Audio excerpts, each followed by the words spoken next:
ഇതാണ് നമ്മുടെ ഇന്നലെ കഴിക്കാൻ പോയ റെസ്റ്റോറൻറ്റ്, പിസ്സ കഴിക്കാൻ പോയ റെസ്റ്റോറൻ്റാണ് പിസ്സ ഹബ്ബ്. പുതുതായിട്ട് തുറന്ന റെസ്റ്റോറൻ്റാണ്. ഇതിൻ്റെ ആംബിയൻസ് എന്ന് പറഞ്ഞാൽ ഒരു രക്ഷയില്ല. അതുകൊണ്ട് മാത്രമാണ് ഞാൻ അവിടെ കയറിയത് തന്നെ. ഈ കാണുന്നതാണ് ഇതിൻ്റെ ആംബിയൻസ്. ഒരുപാട് കോമിക് പിക്ചേഴ്സും ഒരു ചെറിയൊരു സ്ഥലത്ത് അടിപൊളിയായിട്ട് വെൽ മെയിൻറ്റെയിൻഡ് ആയിട്ടുള്ള ഒരു സൂപ്പർ സ്ഥലമാണ്. കൊച്ചു കുട്ടികളൊക്കെ ആയിട്ട് പോയി ഇരിക്കാനും കഴിക്കാനും പറ്റിയ ഒരു അടിപൊളി ആംബിയൻസ് ആണ് ഉള്ളത്. പിന്നെ എല്ലാ വെറൈറ്റി ഓഫ് ഫുഡും ഉണ്ട്.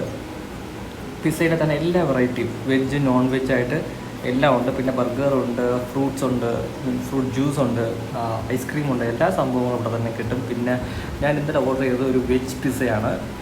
ചിക്കൻ കഴിക്കാൻ താല്പര്യമില്ലാത്തതുകൊണ്ടാണ് വെജ് ഓർഡർ ചെയ്തത്. ഒരു 10-15 മിനിറ്റ് നമ്മളവിടെ വെയിറ്റ് ചെയ്യണം. അങ്ങനെ വെയിറ്റ് ചെയ്ത സമയത്ത് നിങ്ങൾക്കൊരു ഓർഡർ അവിടെ ഷൂട്ട് ചെയ്യാം, മീൻസ് പിക്ക് എടുക്കാമൊക്കെ.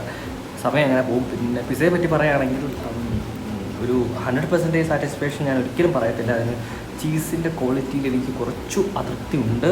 പിന്നെ ഇത് വെജ് പിസ്സയാണ്, ടൊമാറ്റോ ആഡാണ്. പിന്നെ വേറൊന്ന് ഞാൻ പറഞ്ഞിരുന്നു, പക്ഷേ അത് കണ്ടില്ല. ഓക്കെ. പിന്നെ ഞാൻ പറഞ്ഞല്ലോ, ചീസിൻ്റെ ഒരു പ്രശ്നം മാത്രമേ അത് എനിക്ക് എടുത്തു പറയാനുള്ളൂ. കാരണം ക്വാളിറ്റി ചീസ് അതിനകത്ത് ഇല്ലായിരുന്നു. പിന്നെ വലിയ അപകടമൊന്നും പറയാനില്ല. ജസ്റ്റ് വൺ ടൈം ആയിട്ട് കഴിക്കാം, ജസ്റ്റ് എൻജോയ് ചെയ്യാം. അല്ലാതെ ഒരു വലിയൊരു സംഭവമായിട്ടൊന്നും ഞാൻ പറയുന്നില്ല. ഓക്കെ. ഒരു 10-ൽ 6 മാർക്ക് നമുക്ക് ഇതിന് കൊടുക്കാം. പക്ഷേ വാരണാസി സ്ഥലത്ത് ഇതിനൊക്കെ സംഭവം കിട്ടുക, അതായത് ഒരു ആംബിയൻസ് കിട്ടുക എന്നുള്ളത് വലിയ കാര്യം തന്നെയാണ്. എല്ലാവരും ട്രൈ ചെയ്യുക. വാരണാസിയിൽ വരുന്നവർക്ക് ഇതൊരു നല്ല സ്പോട്ടായിരിക്കും. Pizza for all pizza lovers. I am signing of.